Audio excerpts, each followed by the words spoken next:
Mes amis, bien le bonjour. Que Dieu bénisse chacun de vous en faisant de vous la propre source, la source de vie, la source qui génère le témoignage vivant que Dieu est avec vous.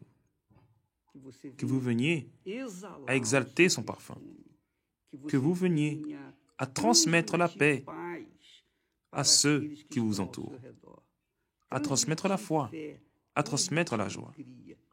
Telle est la volonté de Dieu pour chacun de nous. C'est le projet que Dieu a pour chacun de nous.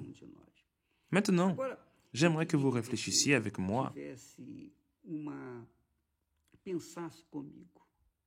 que vous raisonniez seulement et que vous utilisiez votre foi avec sagesse, avec intelligence. Parfois, nous avons la foi pour être guéris d'une certaine maladie. Parfois, nous avons la foi pour prendre possession de telle bénédiction. Parfois, nous avons la foi pour conquérir. De nombreuses fois, nous avons la foi pour garder cette foi, pour garder cette conquête. Pourquoi?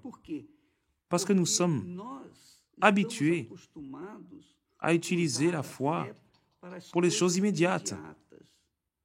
Mais Dieu ne nous donne pas la foi pour l'immédiatisme, mais il nous donne la foi afin que nous gardions notre foi. Et pour garder la foi, nous devons confier. C'est là qu'entre la difficulté. Car parler de foi, c'est facile. Ce qui est difficile, c'est vivre dans la confiance. Vous rappelez-vous des disciples? Les disciples étaient dans la barque et la tempête est arrivée. Jésus était en train de dormir et ils étaient apeurés. Où était leur foi? Où était leur confiance, plutôt? Vous rappelez-vous, lorsque Pierre, les disciples ont vu Jésus s'approcher de la barque en marchant sur la mer, Pierre a dit, « Regardez seulement ». Il a douté en disant, « Si c'est toi, ordonne que j'aille vers toi sur les eaux. Regardez. » Et Jésus a dit, « Viens. » Imaginez, prêtez attention, imaginez Pierre qui descend de la barque, obéissant à la parole de Jésus et marchant sur les eaux. Mais vous connaissez l'histoire. Vous savez qu'il n'a pas eu la foi pour continuer à marcher sur l'eau. Et c'est pourquoi il a commencé à s'enfoncer. C'est cela que vous devez apprendre, que nous devons tous apprendre.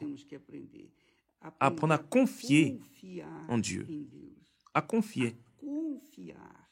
David a dit, « J'avais mis en l'Éternel mon espérance, et il s'est incliné vers moi. » Pierre n'a pas confié, et il a laissé noyer.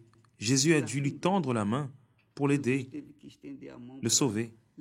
Alors, mes amis, la foi, la véritable foi, elle marche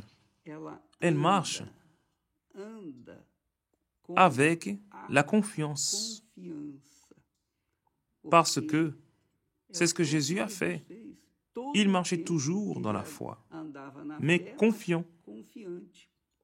J'ai l'habitude de dire que la foi est la partie de l'avion qui le fait décoller, qui fait les moteurs mener l'avion là, en haut.